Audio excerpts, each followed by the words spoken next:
No height or depth can separate. Your steadfast love, who can escape? Your faithfulness and endless sea, so full of grace and mercy. We sing, God is so good. God is so good. God is so good. He's so good to me.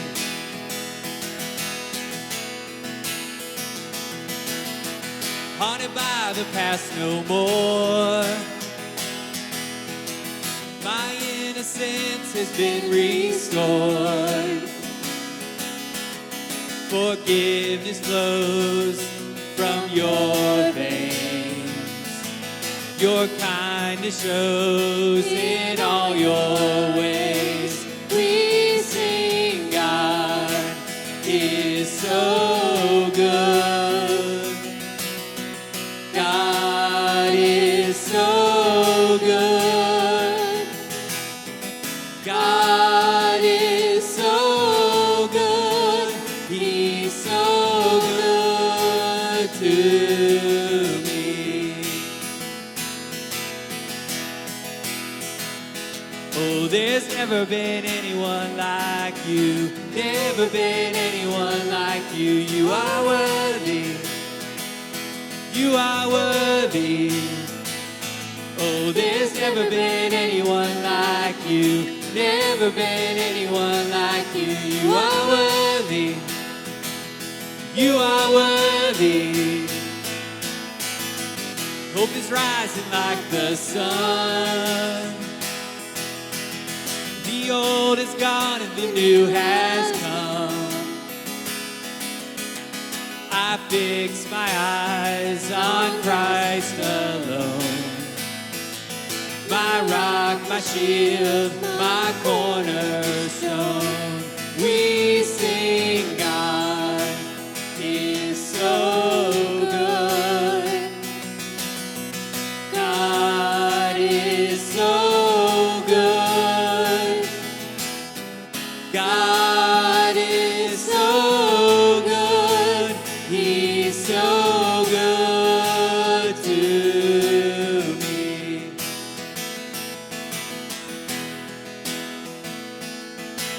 God, you are good. God, you are good. God, you're so good.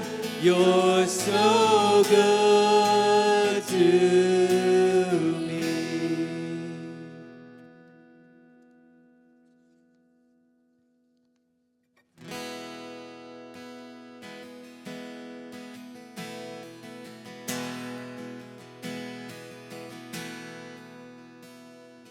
You're still the rock that I cling to.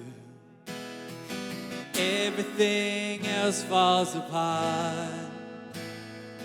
You're still the one I'm building on. Oh, the reason my hope's never lost. You're the reason my hope's never lost.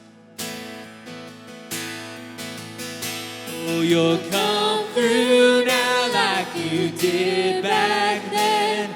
Oh, time and time and time again. Almighty fortress, my defense. Oh, time and time and time again. Oh, time and time and time again.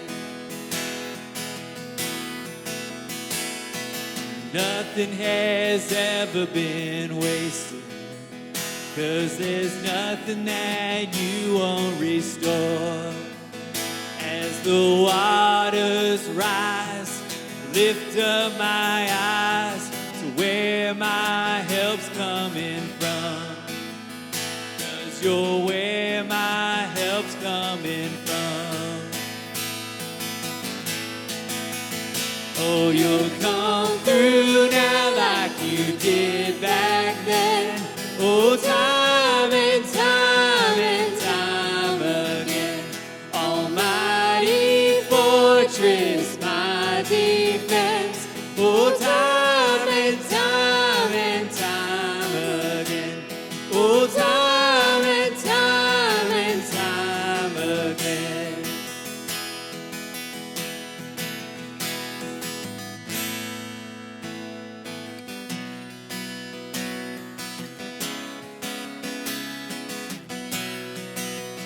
Put a new song in my mouth. Give me something to sing about. Set my feet upon that rock. I'm standing on your goodness, God. Put a new song in my mouth. Give me something to sing about. Set my feet upon the rock. I'm standing on your goodness, God. Oh, you'll come through now like you did back then. Oh, time and time and time again. Almighty fortress, my defense. Oh, time and time and time again. Oh, time and time and time again.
So we're going to start right with the preschool storybook version of Daniel and the Lion's Den. Once there was a man named Daniel. Daniel loved God very much, and he tried to do what was right. He prayed to God every single day, morning, noon, and night. "Thank you, God, for taking care of me," Daniel would say. "Help me do the right thing." Daniel was very good and kind. Daniel worked for the king of that land, whose name was Darius. And King Darius liked Daniel because he always told the truth and he helped people. But some men didn't like Daniel. They were jealous and mean. "We don't like Daniel," they said. "The king likes Daniel too much. Let's get him in trouble." The mean men thought and thought. "I know," said one. "Daniel prays to God every day. Let's make a rule that people can't pray to God." The mean men went to the king. "King Darius," they said with a fake smile, "let's make a new rule. For 30 days, no one can pray to anyone but you. If they do, they'll have to be put into the lion's den." King Darius didn't know this was a trick. He said, "Okay, that's the rule now." When Daniel heard about the new rule, he had to choose. Should he stop praying to God, or should he keep praying? Daniel thought about it, decided, "God takes care of me every day," he said. "I'll keep praying to God." So Daniel knelt beside his window. Just like always, he folded his hands and he prayed to God. "Dear God," he said, "thank you for loving me. Please help me do good." But the mean men were watching Daniel's house. When they saw him praying, they ran to the king. "King Darius," they shouted, "Daniel broke the rule. He prayed to God. He must be punished." The king felt very sad. He liked Daniel a lot. But a rule's a rule, and kings have to follow their promises. "I'm sorry, Daniel," said King Darius. "You have to go to the lion's den. I hope your God will keep you safe." The king's helpers took Daniel to the den where the lions lived. The lions were big, and they had very sharp teeth. They were really hungry. They threw Daniel into the lion's den and put a big rock over the entrance so Daniel couldn't get out. That night, King Darius couldn't eat and he couldn't sleep. He was too worried about Daniel. When the sun came up, the king ran to the lion's den as fast as he could. "Daniel," cried King Darius, "are you okay?" "Yes," called Daniel from inside the lion's den. "God sent an angel to keep the lions' mouths shut. They didn't hurt me at all." And the king was so happy, he had his helpers bring Daniel out of the lion's den, and Daniel didn't even have a scratch on him. King Darius hugged Daniel. "Your God is amazing," said the king. The king was so mad, though, at the mean men for tricking him that he sent them into the lion's den. Unfortunately, the lions were very hungry. They hadn't eaten all night, and they ate them all up. From that day on, Daniel kept working for the king. He kept praying to God 3 times a day, and King Darius made a new rule. Everyone should love Daniel's God because he does amazing things. The end. So we're in this 9 colorful teaching series, and what we're looking at today is Daniel in the lion's den. And I always loved this story when I was a kid because, one, my name is Daniel, right? So you have to identify with stories that have your name in it. And the second reason was that I grew up in Michigan. And obviously, in Michigan, we have the Detroit Lions, right? So Daniel, Lions. And I was gonna wear what I thought was a Detroit Lions jersey. I had a Chris Spielman jersey. But I realized that this wasn't when Chris Spielman played for the Lions. It was when he played for the Bills. I also liked the Bills because my mom grew up outside of Buffalo. And Chris Spielman always interested me because, if you don't know who he is, he was a linebacker who played in the NFL. And my brother told me this story. I don't know if this is true or not, but Chris Spielman, before every game, he would go in the locker room, and to get motivated, he would think about the other team having kidnapped his daughter. And that was how he got motivated to be a great defensive linebacker. And I thought, that's a great story. This guy is super intense. He's very motivated, and he's a great player. And looking back on it, I think, wow, like, that's maybe not the best story that you should be creating up this motivation. But the reality is that the stories that we tell ourselves, the stories that we tell our community actually do matter, right? And we see this in the story of Daniel. I want to tell you a little bit about this book, the book of Daniel, because I think it helps us to understand that this community of people are trying to tell stories about how to live in a foreign land, how to be good Israelites living in a foreign land. In our Protestant English translation of the book of Daniel, you probably don't notice this because it's translated into English. The first chapter of the book is written in Hebrew, and then the second through sixth chapters are written in Aramaic, and then chapters 7 through 12 are written again in Hebrew. What you probably also might not notice unless you're particularly observant is that the first 7 chapters are written in the third-person point of view, so the narrator is not a character in the story or telling the story as if he isn't a character in the story, and then chapters 8 through 12 are written in the first-person point of view, so the character Daniel is telling the story of I. And so this poses some interesting questions that we can think about the author and the shift in the language, the shift in the point of view, and we start to think about the purpose of this book. On top of that, what you don't see in your Protestant Bible typically is what I call editorial cuts, or maybe you might say they are deleted scenes in the book, or unaired episodes, perhaps. And what we know is that there are other stories that we can call Daniel material. And we see this in the Septuagint, the Greek translation of the Hebrew Bible, which contains these other stories about the character Daniel and things that were going on in the Babylonian Empire at the time. One of them is this prayer of Azariah, one of the young men who's thrown into the fiery furnace. We see the story of Susanna. We see Daniel's contest with the prophets of Bel. We see Daniel's defeat of this dragon, slash serpent, slash beast, which leads to him getting thrown into another lion's den, which is a really fascinating story, which unfortunately we don't have time for. But then there's stories we also have from the Dead Sea Scrolls that are Daniel material as well. And what we should learn from this is that these people were telling a lot of these stories, trying to understand, how do I live in a foreign land? How do I maintain my identity? How do I maintain my religion? And it's important for us to understand from that one singular story wasn't enough, that our scriptures, our Bible, doesn't just have one story. It's not composed of one story. It's not just a rule book. It's a multiple stories that share people wrestling with their faith, their relationship with God, with their neighbors, their understanding of the world, among other things. When we look at Daniel, we start with chapter 1. We have to start with chapter 1 and understand that Daniel was a captive living in the city of Babylon. And what had happened was Daniel and these other religious and political leaders had been living in Jerusalem, and King Nebuchadnezzar in 587 BCE takes over the city of Jerusalem, and he exiles these religious and political leaders, takes them from Jerusalem and brings them to Babylon.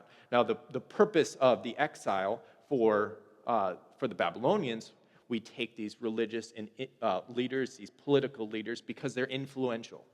It creates a power vacuum in Jerusalem, so that the people who are living in Jerusalem can no longer revolt. And then they bring them to Babylon, and they teach them how to be good Babylonians. Creates an enormous amount of tension that we can see, particularly in our story, over identity and faith. When Daniel first arrives in Babylon, we see this in chapter 1, we see that he and his friends have their names changed. Daniel, his name goes from Daniel to Belteshazzar. And this name is a significant change for him. I don't have to tell you that names carry a significance, because we know that. We see that battle going on today.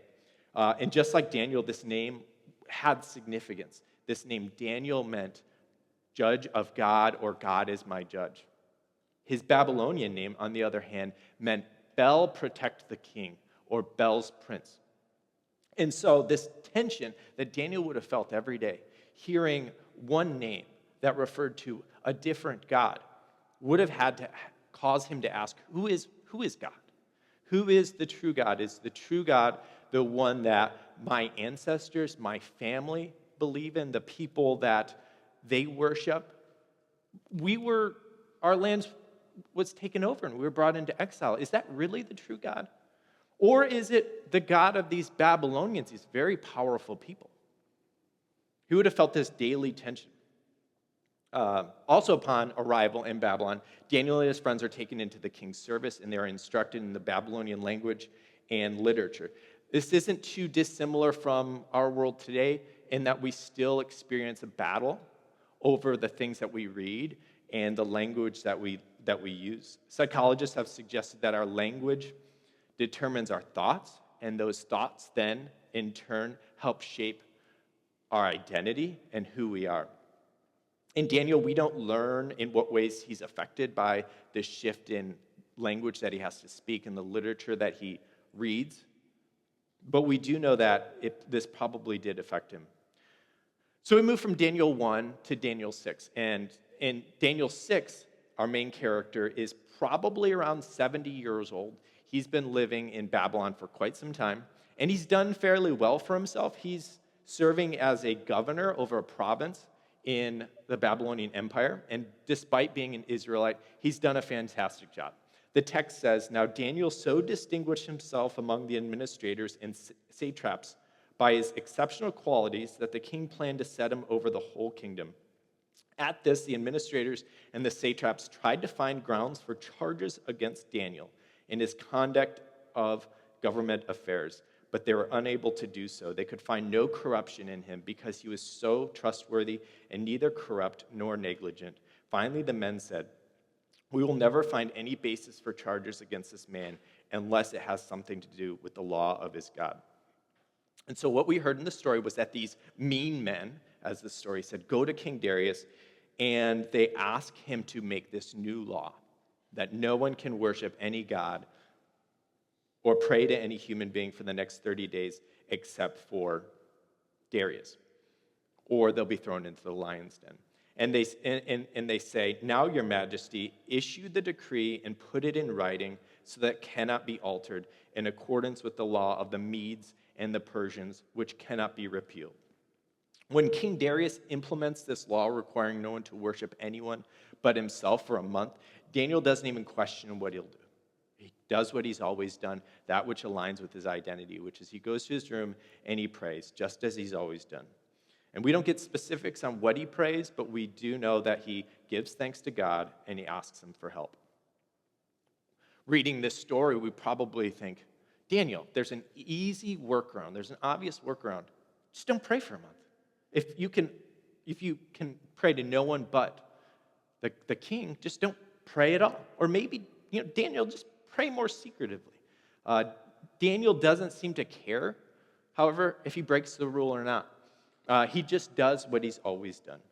Prayer and relying on God has become essential to his identity, so he thanks God and asks him for help. But we know Daniel gets caught by these jealous accusers, these mean men, and he gets brought before King Darius, and we have this interaction between the king and the accusers, which helps us to understand a little about their law and about the power of the king and the government. It's said that the rationale for not pardoning Daniel, because the king seems to like Daniel, the rationale for not pardoning Daniel and changing the law is that it was written down.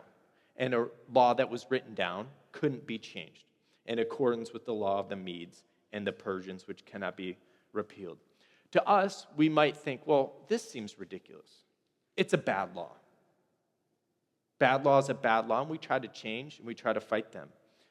This idea of changing bad law and changing bad government, it's embedded in our foundational documents. We see this in the Declaration of Independence, which we celebrated on Friday. This document tells us that it's not only our right, but it's our duty to change bad laws and bad government. But this didn't exist for King Darius in the ancient world. King Darius is hamstrung by the law because of how government was viewed. What we see in Daniel is a mockery of an autocratic government that has perceived divine rule. The idea of divine rule is that the king has been put in place by God. So, in a sense, the God is working through the king.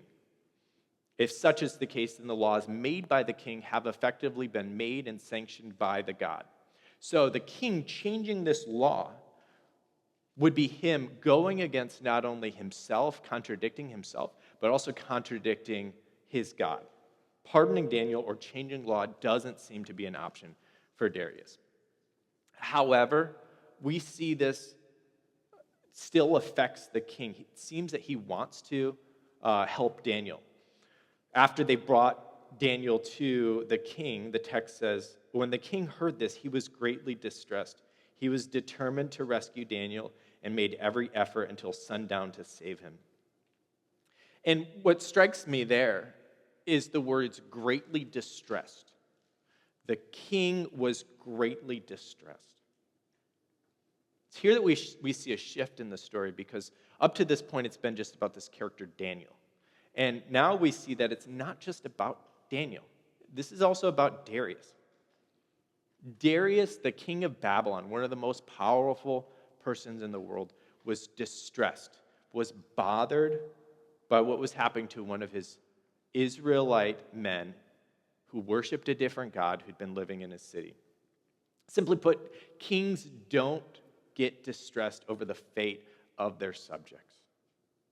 So why is Darius distressed? And I think if we look into it, we can see that there's something else at stake besides just worrying about this one man that gives Darius a reason to care about what happens. The text says, so the king gave the order, and they brought Daniel and threw him in the lion's den. The king said to Daniel, may your God, whom you serve, continually rescue you. One of the things that strikes me there is the you and the your. He says your God. He says Daniel's God. He's not saying our God or my God. It's your God.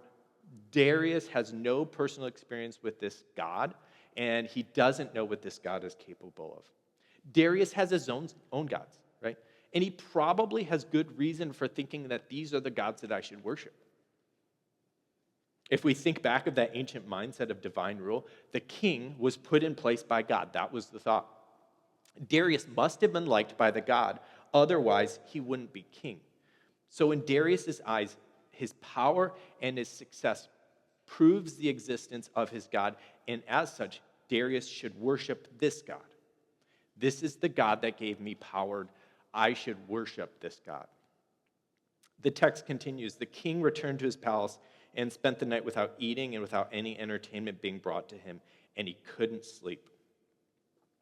Various translations use some different words here, and I think it might help us to see what some of those other words are. Some of the translations don't just say that he didn't eat. Some of the translations say that he fasted. And there's a big difference between not eating and fasting. Not eating maybe means that Darius, he didn't feel very well, and maybe he felt guilty about what had happened, or he was nervous about what was going to happen to Daniel. But the fasting is a little bit different from just not eating. Fasting gives us this impression that maybe Darius is doing this spiritual practice as a supplication, a prayer to his God to save Daniel. Then the word normal entertainment, we can see that this means anything from musical instruments to diversions to dancing girls, and then most interesting, concubines. This King Darius, I picture him coming home, going to his palace after a hard day's work, and he's brought all of these carnal pleasures in front of him. He's brought wine, and he's brought food, and there's this band that's playing maybe for him. And then these girls come in. And Darius is not interested at all. This king who's been living probably a life of pleasure no longer cares about that. Why? Is he wrestling with the law he made? Is he wrestling perhaps with the way he's been living? We have to wonder, maybe it's more than that. Maybe he's wrestling with the idea of who is God? Who is the God that I should worship? And then it said that Daniel couldn't sleep that night. Imagine a king not sleeping at night. All over one man. At the first light of dawn, the king got up and hurried to the lion's den. When he came near the den, he called to Daniel in an anguished voice, Daniel, servant of the living God, has your God, whom you continually serve, been able to rescue you from the lions? And again, look at the language. Darius hurried, and he spoke in an anguished voice.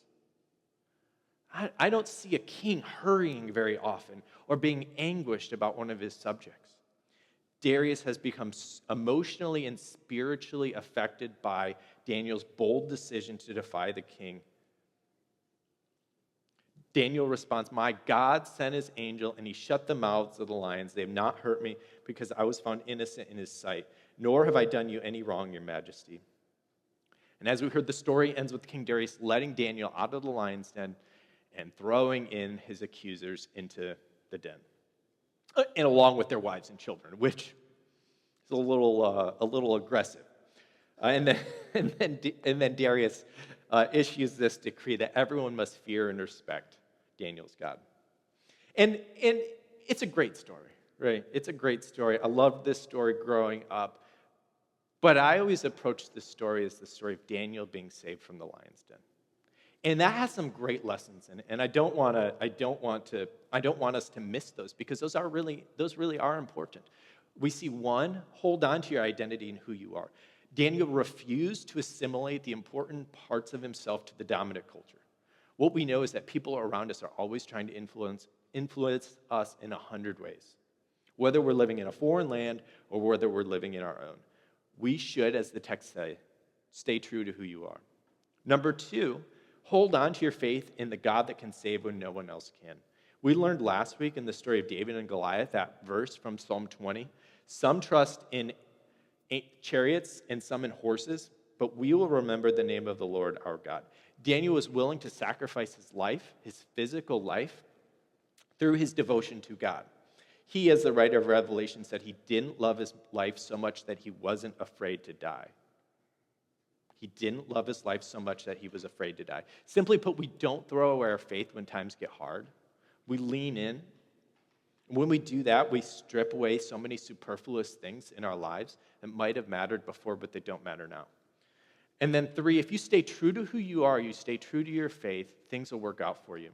Throughout this story and others in the book of Daniel, we see that despite the challenges, Daniel actually succeeded in his life in Babylon because he held on to his identity and he held on to his faith. Now, that might not always be the case for us, that things might not always work out for us, but it gives us hope that we persevere in our daily lives. We are a people of hope. And those are great lessons. Those three lessons, those are great lessons. But if we just focus on Daniel, we miss a huge part of the story, which is about Darius. This isn't just about Daniel being saved from the lion's den. It's about Darius being saved spiritually, starting the process of being saved spiritually. Through Daniel, Darius questions the way he'd been living and the gods he'd been serving. And Darius begins to encounter a new way of life. Let's look at this edict that Darius has at the end. For he is the living God, and he endures forever. His kingdom will not be destroyed, and his dominion will never end. He rescues and he saves. He performs signs and wonders in the heavens and on earth. He has rescued Daniel from the power of the lion's den. If I read those verses out of context from what we've been talking about and told you that that was in Psalms, you would have believed me, because that's the same type of language that we see there. And we consider the language of this edict that Darius gives compared to the language that he used earlier. Darius earlier had said, your God, Daniel's God. And this then becomes, he is the living God. Darius experiences the spiritual revelation, which is a bold move in the narrative. It's a bold resolution. The actions and the faith of Daniel caused a change in the king of Babylon, a man who had immense power and could have lived any way that he wanted. As you read through the story, if you read it on your own, one of the things that you'll see in the book of Daniel, particularly in the first 6 and 7 chapters, is that there's very little animosity toward the Israelite overlords in the text. We have to remember this, Daniel and the other Israelites had their temple destroyed by these people. They were taken into captivity, 750 miles from their home, and forced to assimilate into another culture. Regardless of this fact, very little hatred is shown towards the Babylonians. And they'd have every reason to do so, right? And this is important. They did not hate them. The author of Daniel does not hate the Babylonians. By the standards of society, they had every reason to hate them, but they didn't. Instead of hating them, they hoped for them. Why does it matter? Martin Luther King Jr. said in his sermon, Loving Your Enemies, he said, if you hate your enemies, you have no way to redeem them.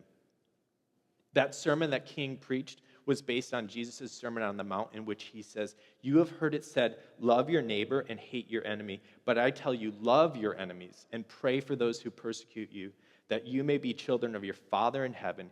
He causes his sun to rise on the evil and the good, and he sends rain on the righteous and the unrighteous.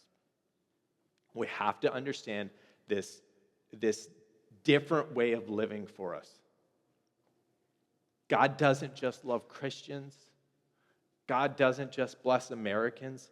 God doesn't just want good things for the people who show love and mercy in this world. He wants good for all people. And that's an important thing for us to remember, because that shapes how we view people and how we interact with them. Again, that verse said, God causes his sun to rise on the evil and the good, and he sends rain on the righteous and the unrighteous. We live in this dichotomy in our world where you're enemy or you're the neighbor. And it's restrictive, it's debilitating, and it's exhausting. What Jesus says is that those so-called enemies, they're people to love and they're people to hope for. And that's what we see in the story of Daniel in the lion's den as well. Briefly back to that story is considering what is it? What is it that causes Darius to change? What does Daniel do? What we don't see in the story from Daniel is we don't see a sermon. We don't see a diatribe. We don't even see Daniel say anything until Darius visits him in the lion's den, when he says, may the king live forever. The reason that Darius changes is not from Daniel's words, but it's from Daniel's actions. Darius sees that Daniel actually believes the things that he says he believes in, and he lives his life as a reflection of that. And that's important, because what it teaches us is that our actions and how we live actually matter. Daniel lives out his faith.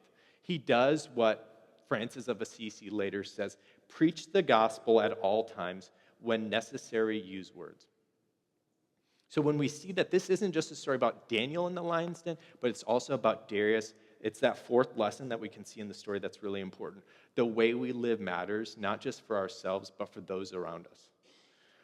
We have incredible power in this world to change the people by the way we live. It's done by how we treat people. It's done by how we view people. The truth is, as we know, we cannot change the others in this world or the world itself if we are not changed from within. We cannot hope to change so-called enemies, making them think they need to live lives of love, mercy, justice, and truth, if we ourselves are not trying to live lives of love, mercy, justice, and truth. And we cannot hope that those so-called enemies love us if we don't ourselves try to love our so-called enemies. And we cannot hope to make this world look more like Jesus if we are not ourselves trying to make this world look more like Jesus. Obviously, that's challenging because, like Daniel, we live in this contentious, divided world where we have 100 problems. We're fighting over so many different things, and it's easy to feel like we should just give up. We give up on other people, our so-called enemies, and we even give up on ourselves, our identity, and our faith, and that's a challenge. But even though we are the call to live like Daniel is hard, the good news is that we don't do it alone. Just like in the story, we, like Daniel, should ask that the God who can save a man from the lion's den can change a king's heart and change our hearts as well. Let's pray. Dear God, thank you for this opportunity to share this text with Southeast today. We have so much to learn about the way you want us to live in this world. And we follow the example of Jesus of loving, of serving, by trying to make this world a better place. It's your name we pray. Amen.